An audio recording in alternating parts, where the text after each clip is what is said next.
ओम नमो नारायणा। स्वागत है आपका परमा एकादशी व्रत कथा में। परमा एकादशी व्रत और कथा भगवान विष्णु की कृपा पाने और दरिद्रता दूर करने के लिए अत्यंत शुभ मानी जाती है। इसके प्रभाव से व्यक्ति को सभी तीर्थ के स्नान और यज्ञ के समान फल प्राप्त होता है। यह व्रत जीवन के सभी दुखों और आर्थिक तंगी को दूर कर सुख समृद्धि प्रदान करता है। दरिद्रता का नाश होता है, पापों से मुक्ति मिलती है। इस एकादशी के प्रभाव से ब्रह्म हत्या जैसे महापाप भी नष्ट हो जाते हैं।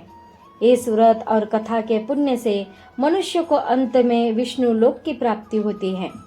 यह एकादशी हर 3 साल में आने वाले अधिक मास यानी मल मास के कृष्ण पक्ष में पड़ती है, जो स्वयं भगवान विष्णु को समर्पित है। तो चलिए सुनते हैं परमा एकादशी व्रत कथा। परमा एकादशी व्रत कथा पद्म पुराण में वर्णित है।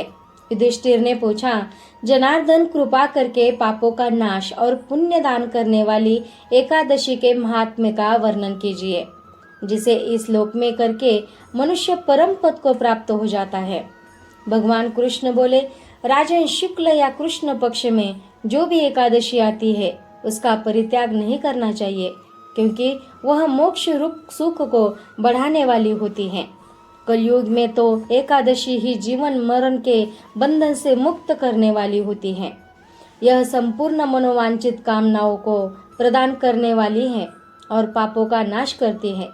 एकादशी चाहे रविवार को किसी मंगलमय पर्व के समय अथवा संक्रांति के दिन ही हो, हमेशा उसका व्रत मनुष्य को करना चाहिए। भगवान विष्णु के प्रिय भक्तों को कभी भी एकादशी व्रत नहीं छोड़ना चाहिए। जो भी जातक शास्त्र के अनुसार विधि पूर्वक इस लोक में एकादशी का व्रत करते हैं, वे जीवन मुक्त देखे जाते हैं। इस बात में थोड़ा भी संदेह नहीं है। युधिष्ठिर बोले, श्री कृष्ण जी ने वे जीवन मुक्त कैसे हैं और विष्णु रूप कैसे होते हैं? मुझे इस विषय को जानने के लिए बहुत उत्सुकता हो रही है। कृपा करके इस विषय के बारे में मुझे बताइए। भगवान कृष्ण ने कहा, राजन, जो मनुष्य कलयुग में भक्ति पूर्वक और शास्त्रीय विधि के अनुसार निर्जला रहकर एकादशी का उत्तम व्रत करते हैं, वे विष्णु रूप और जीवन मुक्त क्यों नहीं हो सकते हैं?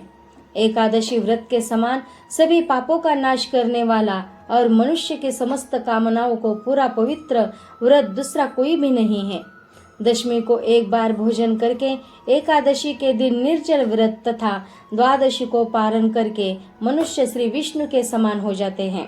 पुरुषोत्तम मास के द्वितीय पक्ष की एकादशी का नाम कामदा यानी परमा है। जो मनुष्य कामदा एकादशी के शुभ व्रत का अनुष्ठान श्रद्धा पूर्वक करता है, वह इस लोक और परलोक में भी मनोवांछित वस्तु को प्राप्त करता है। यह कामदा एकादशी पवित्र, पावन, महापातक नाशिनी है। इस व्रत को करने वालों को भोग एवं मोक्ष प्राप्त होता है।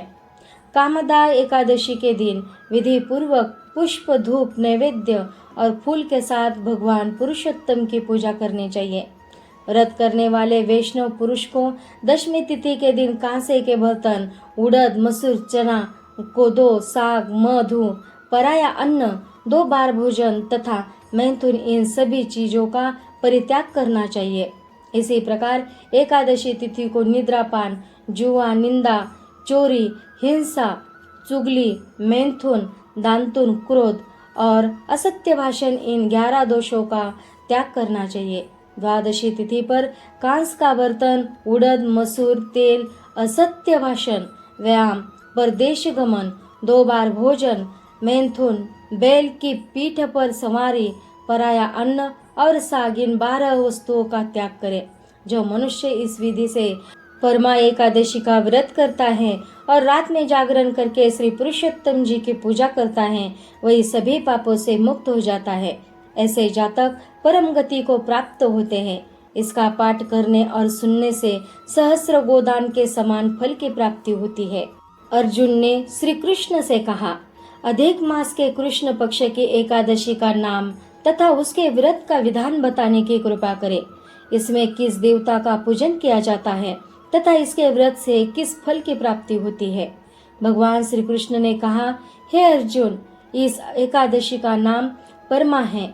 इसका व्रत पूर्व में कहे विधान अनुसार करना चाहिए तथा भगवान विष्णु का धूप दीप नैवेद्य पुष्प आदि से पूजन करना चाहिए। इस एकादशी की पावन कथा जो कि महर्षियों के साथ कापिल्य नगरी में हुई थी वह मैं तुमसे कहता हूँ, ध्यान पूर्वक श्रवण करो। कपिल्य नगरी में सुमेधा नाम का एक अत्यंत धर्मात्मा ब्राह्मण रहता था। उसकी स्त्री अत्यंत पवित्र तथा पतिव्रता थी। किसी पूर्व पाप के कारण वह दंपति अत्यंत दरिद्रता का जीवन व्यतीत कर रहे थे। ब्राह्मण को भिक्षा मांगने पर भी भिक्षा नहीं मिलती थी। उस ब्राह्मण की पत्नी वस्त्रों से रहित होते हुए भी अपने पति की सेवा करती थी तथा अतिथि को अन्न देकर स्वयं भूखी रह जाती थी। वह पति से कभी किसी वस्तु की मांग नहीं करती थी। दोनों पति पत्नी घोर निर्धनता का जीवन व्यतीत कर रहे थे। एक दिन ब्राह्मण अपनी स्त्री से बोला, हे प्रिय, जब मैं धनवानों से धन की याचना करता हूँ तो वे मुझे मना कर देते हैं। गृहस्थी धन के बिना नहीं चलती, इसीलिए यदि तुम्हारी सहमति हो तो मैं परदेश जाकर कुछ कार्य करो, क्योंकि विद्वानों ने कर्म की प्रशंसा की है। ब्राह्मण की पत्नी ने विनीत भाव से कहा, हे स्वामी, मैं आपकी दासी हूँ। पति भला बुरा हो, जो कुछ भी कहे पत्नी को वही करना चाहिए। मनुष्य को पूर्व जन्म के किए कर्मों का फल मिलता है। सुमेरु पर्वत पर रहते हुए भी मनुष्य को बिना भाग्य के स्वर्ण नहीं मिलता। पूर्व जन्म में जो मनुष्य विद्या एवं भूमि दान करते हैं उन्हें अगले जन्म में विद्या एवं भूमि की प्राप्ति होती है। ईश्वर ने भाग्य में जो लिखा है उसे टाला नहीं जा सकता। यदि कोई मनुष्य दान नहीं करता तो प्रभु उसे केवल अन्न ही देते हैं। इसीलिए आपको इसी स्थान पर रहना चाहिए, क्योंकि मैं आपका विच्छोह नहीं सह सकती। पति के बिना स्त्री की माता पिता भ्राता स्वशुर तथा संबंधी आदि सभी निंदा करते हैं। इसीलिए हे स्वामी, कृपा कर आप कहीं न जाए। जो भाग्य में होगा वह यही प्राप्त हो जाएगा। स्त्री की सलाह मानकर ब्राह्मण परदेश नहीं गया। इसी प्रकार समय व्यतीत होता रहा। एक समय कौंडिन्य ऋषि वहां पधारे। ऋषि को देखकर ब्राह्मण सुमेधा एवं उसकी स्त्री ने उन्हें प्रणाम किया और बोले, आज हम धन्य हुए। आपके दर्शन से आज हमारा जीवन सफल हुआ। ऋषि को उन्होंने आसन तथा भोजन दिया। भोजन प्रदान करने के पश्चात पतिव्रता ब्राह्मणी ने कहा, हे ऋषिवर, कृपा कर आप मुझे दरिद्रता का नाश करने की विधि बतलाइए। मैंने अपने पति को परदेश में जाकर धन कमाने से रोका है। मेरे भाग्य से आपका आगमन हुआ है। मुझे पूर्ण विश्वास है कि अब मेरी दरिद्रता शीघ्र ही नष्ट हो जाएगी। अतः आप हमारी दरिद्रता नष्ट करने के लिए कोई उपाय बताए।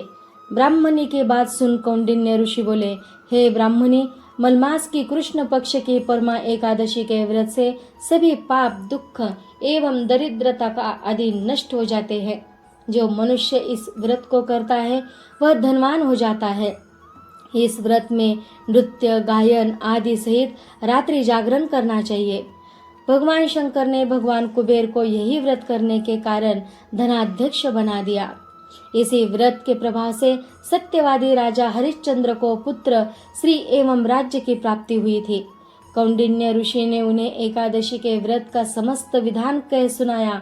ऋषि ने कहा, हे ब्राह्मणे, पंचरात्रि व्रत इसमें भी अधिक उत्तम है। परम एकादशी के दिन प्रातःकाल नित्य कर्म से निवृत्त होकर विधान पूर्वक पंचरात्रि व्रत आरंभ करना चाहिए। जो मनुष्य 5 दिन तक निर्जल व्रत करते हैं वे अपने माता पिता एवं स्त्री सहित स्वर्गलोक को जाते हैं। जो मनुष्य 5 दिन तक संध्या को भोजन करते हैं वे स्वर्ग को जाते हैं। जो मनुष्य स्नान करके 5 दिन तक ब्राह्मणों को भोजन कराते हैं वे समस्त संसार को भोजन कराने का फल प्राप्त करते हैं। जो मनुष्य इस व्रत में अश्वदान करते हैं उन्हें 3 लोकों को दान करने का फल मिलता है। जो मनुष्य उत्तम ब्राह्मण को तिल दान करते हैं वे तिल की संख्या के समान वर्षों तक विष्णु लोक में वास करते हैं। जो मनुष्य घी का पात्र दान करते हैं वे सूर्य लोक को जाते हैं। जो मनुष्य 5 दिन तक ब्रह्मचर्य पूर्वक रहते हैं वे देवताओं से सहित स्वर्ग को जाते हैं। हे ब्राह्मणी, तुम अपने पति के साथ इसी व्रत को धारण करो। इससे तुम्हें अवश्य ही सिद्धि तथा अंत में स्वर्ग की प्राप्ति होगी। कौंडिन्य ऋषि के वचनानुसार ब्राह्मण एवं उसकी स्त्री ने परम एकादशी का 5 दिन तक व्रत किया। व्रत पूर्ण होने पर ब्राह्मण की स्त्री ने एक राजकुमार को अपने यहाँ आते देखा। राजकुमार ने ब्रह्मा जी की प्रेरणा से एक उत्तम घर, जो कि समस्त वस्तुओं से परिपूर्ण था, उन्हें रहने के लिए प्रदान किया। तदुपरांत राजकुमार ने आजीविका के लिए एक ग्राम दिया। इस प्रकार ब्राह्मण एवं उसकी स्त्री इस व्रत के प्रभाव से यह लोक में अनंत सुख भोग कर अंत में स्वर्गलोक को गए। भगवान श्री कृष्ण ने कहा, हे अर्जुन, जो मनुष्य परमा एकादशी का व्रत करता है उसे सभी तीर्थों एवं यज्ञों का आदि का फल प्राप्त होता है।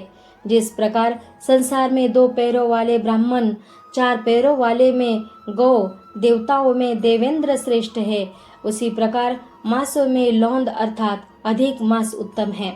इस माह में पंचरात्रि अत्यंत पुण्य देने वाली होती है।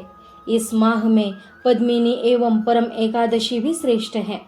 इनके व्रत से सभी पाप नष्ट हो जाते हैं। अतः दरिद्र मनुष्य को एक व्रत अवश्य करना चाहिए। जो मनुष्य अधिक मास में स्नान तथा एकादशी व्रत नहीं करते हैं, उन्हें आत्महत्या करने का पाप लगता है। यह मनुष्य योनि महान पुण्यों से प्राप्त होती है। वे स्वर्गलोक में जाकर देवराज इंद्र के समान सुखों का भोग करते हुए तीनों लोकों में पूजनीय होते हैं। इसलिए मनुष्य को एकादशी का व्रत अवश्य करना चाहिए। हरि शरणम। ओम नमो नारायण।